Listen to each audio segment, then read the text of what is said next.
All right, in this video, we're going to take a closer look at debugging, how we use these debug nodes, how they can make our life a lot easier when we're trying to trace and fix errors in our application. And so I've set up a flow.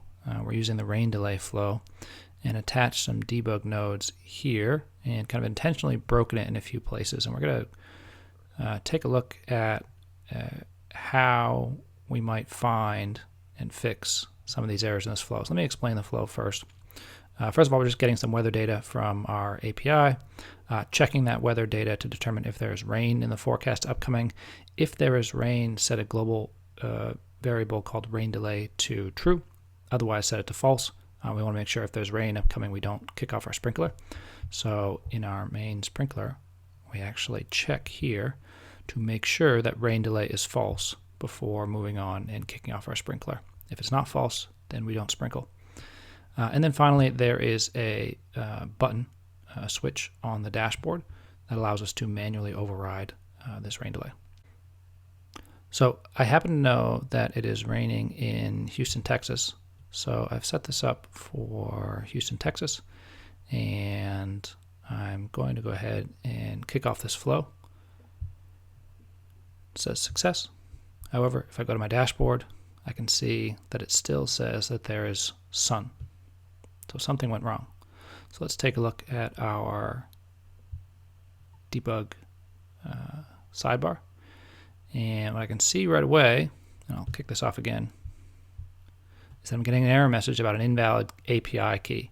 And if I hover over it, I can in fact see where this message is coming from. It's coming from our Open Weather Map node. It's actually not even getting to the debug node here. So we have an invalid API key. I broke that intentionally, so let's get the right one and fix it. And deploy our changes. Let's clear this out.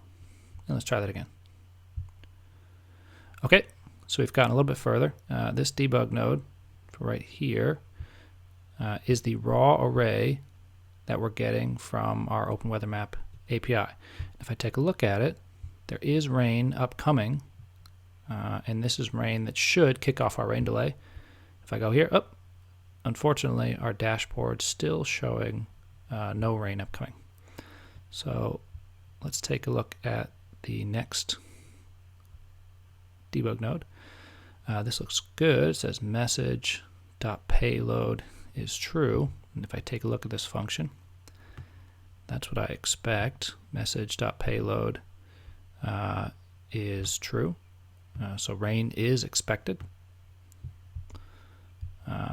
So let's take a look at the next one. Notice that my last debug is here, and we haven't gotten an output for this one. So something is going wrong in this switch node here. So let's take a look. And I see rain check, checking for true or false. However, the output for this debug is message.payload, and this switch is checking message.name. So let's change this. Should be checking message.payload. Done. Deploy. And let's kick this off again. And I'm going to delete this so we can see this a little easier. Okay. So we've gotten our weather array. We've set the message.payload to true. This switch recognizes as it true. And so let's just check these. We're checking our message.payload and setting this global variable rain delay to true. However, in this node, I can see that the message.payload is no longer true, it's rain delay. So let's look, let's take a break from this debug sidebar here, and let's take a look at another area. It's called context data. And here we can check our global variables. So I'm in context in the sidebar. There's a section called global, and I'm going to refresh here. And I can see my rain delay variable. It doesn't say true or false, it says rain delay. So I'm going to trace that. This looks good. I'm taking a true payload, which we found out from this node, and setting rain delay to that payload, so that should say true. And in this one, something is changing. And when I take a look at this, I can identify pretty quickly that we are changing our global variable here to a string.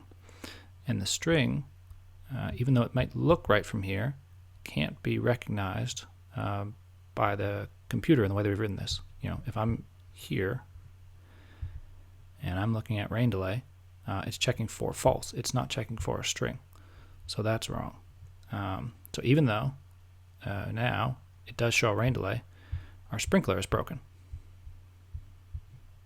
And the reason for that is I've got to go in here and change this not to rain delay and no rain. We need to change this to a Boolean, true, and Boolean, false. The player changes. Refresh. Okay, good. This recognizes rain delay. If I try to start the sprinkler, it won't let me because there is rain. So let me manually override it. Okay, that seems to work. It's manually overridden to sunny. If I check on the back end here, it says rain delay is off. Now if I try to start the sprinkler manually, perfect, it started. Show you one last thing. Notice that in my global variables section, even though I changed this, and I said, okay, I want to change this to be a Boolean, true or false, it still shows rain delay here. Very simple, you just need to refresh your global variables anytime you want to check them. So it was correctly set to false. I just need to refresh that to show it. If I were to switch this to true, it'll show false until I refresh it, and now it'll show me that rain delay is true.